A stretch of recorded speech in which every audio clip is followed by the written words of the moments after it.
name is Beck and the Rabbi from another planet. Please like, share, and subscribe, and ring the little bell so you're notified when new videos drop. If you enjoy this content, please consider subscribing. It really helps me out a hell of a lot. Hit that subscribe button. Hit the like button. That also helps me. What really helps me right now is sharing on your social media. I am in Facebook jail. I have no idea what I've done. I just think, I know, I probably said I didn't like the season 11 of Doctor Who. That's probably what I said that got me in trouble. I don't know what is a bad thing to say, but that's what I said. Anyway, if you could do any of that stuff for me, that'd be great. Oh, and also comment. Let me know what you think. Especially on this video, I really would like your feedback on this. So, New Year's is coming. I'm recording this, it's Monday morning, so hopefully it'll be out Monday. New Year's is Tuesday night. And so it got me thinking last night, comparing and contrasting secular New Year's, normal New Year's, with Jewish New Year. And they're pretty hard to compare and contrast because they're pretty different. Secular New Year is freaking awesome. Lots of drinking, eating, and having a massive party and a piss up. That sounds fantastic. Can't argue with that. Jewish New Year, a little bit more somber. A little bit more repentance. It's like two to 3 weeks of religious service. The high point is a 25-hour fast. Then, hours and hours in synagogue. If you're a Meshuggah from, which means you're super, super crazy religious, which most people don't do, even if they are super religious. I spent the whole month before the Jewish New Year preparing for it, doing a personal inventory of life and about what I want to do this year, in what ways I hope to grow and change, and what direction I want to try and push myself in. And that's kind of the only place where secular New Year and Jewish New Year is similar, because secular New Year, you have a thing called New Year's resolution. So what's the point of New Year's resolutions? And again, it's the repentance and self-growth and change of the Jewish New Year. What's the point? So what? Who cares? So what? Who cares? It's such a fantastic question. You should ask about anything, and it'll just make you smarter. So what? Who cares? So what? Who cares? I think I think our drive to do this is for self-improvement, for self-betterment, is a spiritual impediment of that's kind of what I feel the point of being is, a point of this life is for. And what happens when you die is you get judged on how you did. So that's what this video is about. It's going to be talking about my understanding of what happens when you die and how it's been represented in cinema, movies and cinema and TV over the years. I'm pretty much going to be drawing from one example. If anything else pops up in my head, I'll come up with some others. So I think the best cinematic representation of when I say best, the one that jives most with what I think actually happens is a Robin Williams movie called What Dreams May Come. It was directed by Fred Ward, really great director. He was supposed to do Alien 3, I think. He was the one that had this idea of doing a space station that was covered in wood. And so you had this monastic cult living in it. So you had this weird religious, quasi-religious thing going on. Did they ever do a comic book version of that? They did a comic version of the William Gibson one, of the screenplay. I don't think I read the first part. I kind of got bored with it. And did I carry on? No, I have no memories of continuing with it. So yeah, it was directed by Fred Ward. Stunning, beautiful, stunning movie. So the first thing that happens, I think you do get the whole tunnel of light thing, which you hear a lot from near-death experience. You see your body, tunnel of light, but I think then time gets a bit funky because you're outside of what it is about being alive, being in a finite environment. You're in linear time. When you die, you go outside linear space and time. And I think that's a gradual process. You have to you have to take some time to acclimate to it. So that's really what happens in this movie. What Dreams May Come. The guy has to. Robin Williams has to get used to being dead. He sees his funeral. So in the Jewish tradition, what we do is we have a week called Shiva, where the mourners spend a week sitting in low chairs. They're not allowed to go out to a synagogue and pray. and people just come and you talk to them. So it's a real pain in the ass. I have to say, sitting shiva is a nightmare because you're not allowed, people aren't allowed to engage you in conversation unless you engage them. So I was always very conscious when people came by to speak to them, so that people don't feel like a fifth wheel. And but what happens is the soul of the person, the departed, he goes to the funeral. Again, this is when I say what happens. What I believe happens. He attends the funeral and then hangs out in the Shiva house for the week, and with that detaches from this world. Now, my father passed away coming up in 2 years. Was it a year ago or 2 years ago now? My father really, really didn't want to die. Really, really didn't want to die. And boy, he really liked to he liked to party. Yeah, but he didn't. He wasn't into drugs or drink. He was just into eating very badly. So eventually his diabetes ridden body liver gave out, and so he had this 3 or 4 month period of slowly dying, which is the way we die in our society is just horrible, and keep people alive. I think way too long with tubes hang out of them and rip all dignity away from them. But my father will be quite happy with every piece of dignity being ripped away from him if he could have stayed alive. He really didn't want to die, and I think the reason he didn't want to die is the thing that scares most people about death, which is the next part: accountability. What I think happens, what I believe happens, and I may be right, I may be wrong, but the judgment that you experience is I think you see every moment of your life, you relive every moment of your life.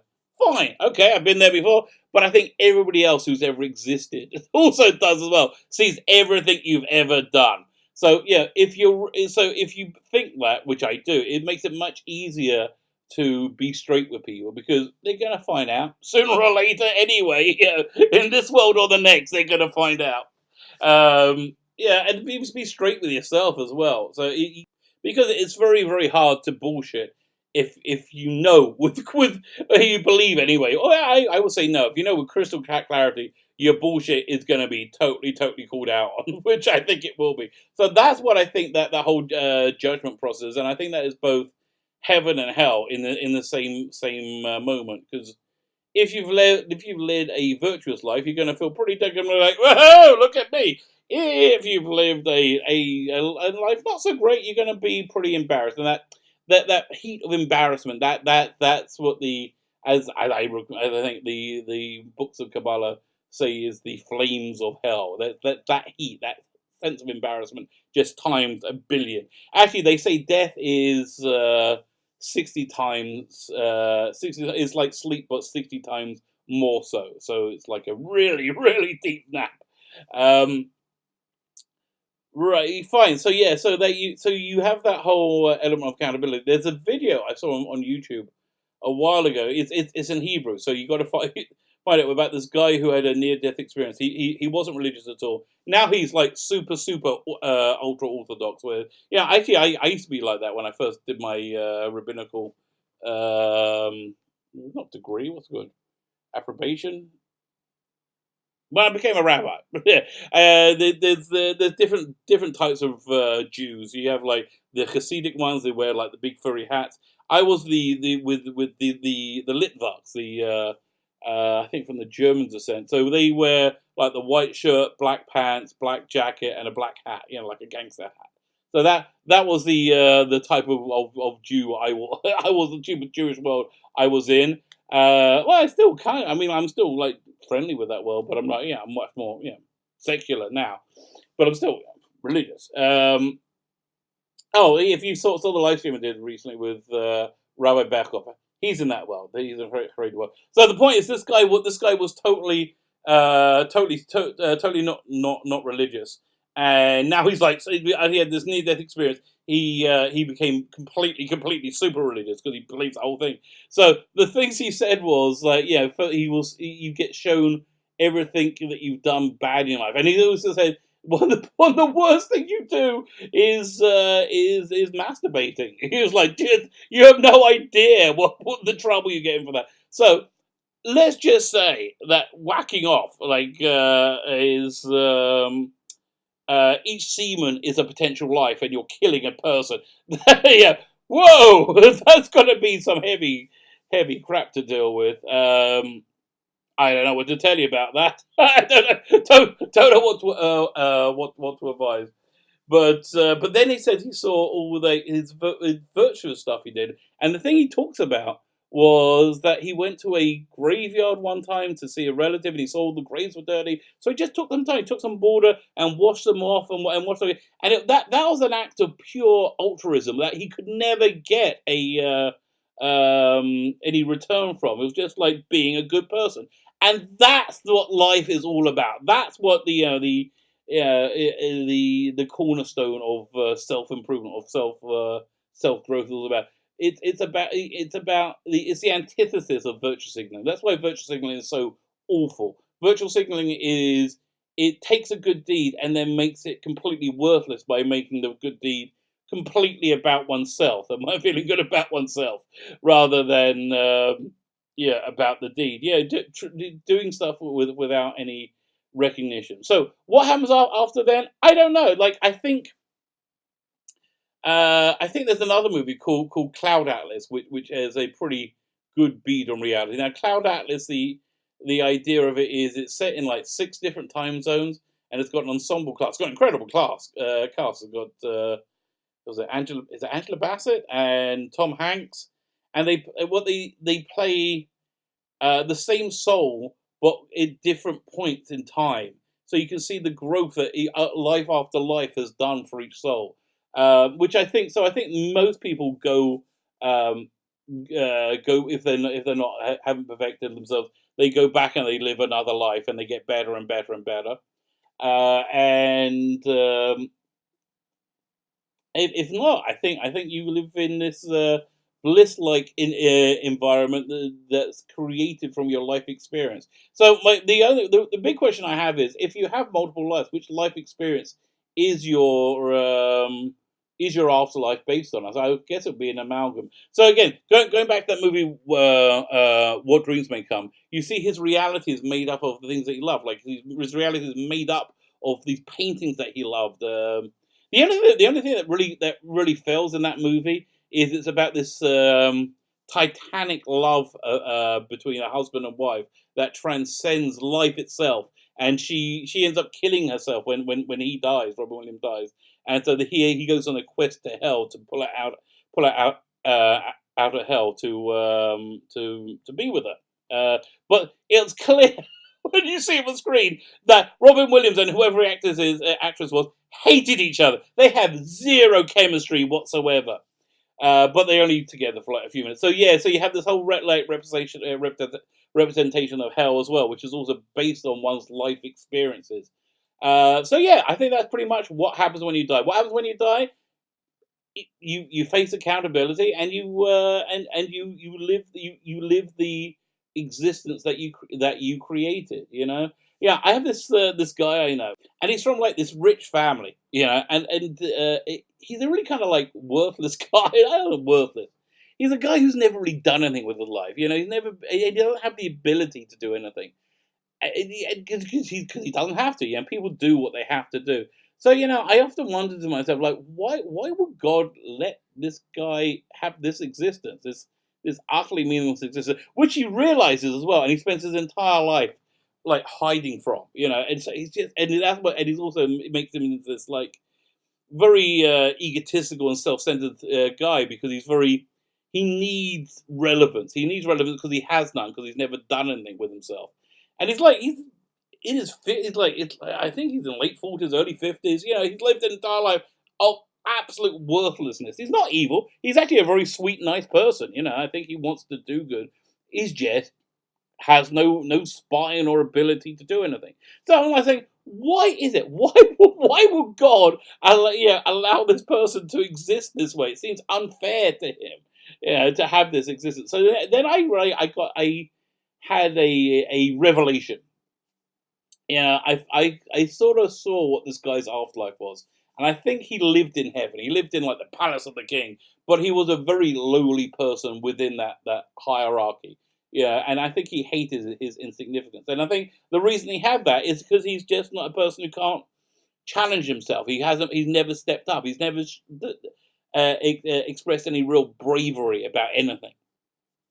Uh, and I think what probably happened was he begged for another chance. You know, he said, "Listen, please, please, just give me another life. Just give me one more life. Give me another, and I'll do whatever I can. I'll do it. Just I want to be. I want to grow. I want to be better than I am." And so I think he got this life of relative bliss. Again, he comes from a wealthy family, has a nice, beautiful family. He doesn't have most of the pressures that most people have upon them, and he utterly hates himself, because he just hasn't done the one thing that he needed to do, which is step up and be brave and do it quietly, do it in a way that nobody's going to see, do it for the sake of virtue rather than virtue signaling. So yeah, so that took us in an interesting direction. I started thinking about New Year's and New Year's resolutions, and got to the point of what happens when you die. I hope you found it interesting. Please let me know what you think. Like, share, subscribe. But please comment if you think anything I said is bonkers. If you want any more information on anything, if you want to know why I believe any of this stuff, let me know. A lot of it doesn't come from like traditional sources. A lot of it just comes from my own personal life experience. But please like, share, subscribe, and please comment. Let me know what you think. Have a great day. Thanks so much. Bye.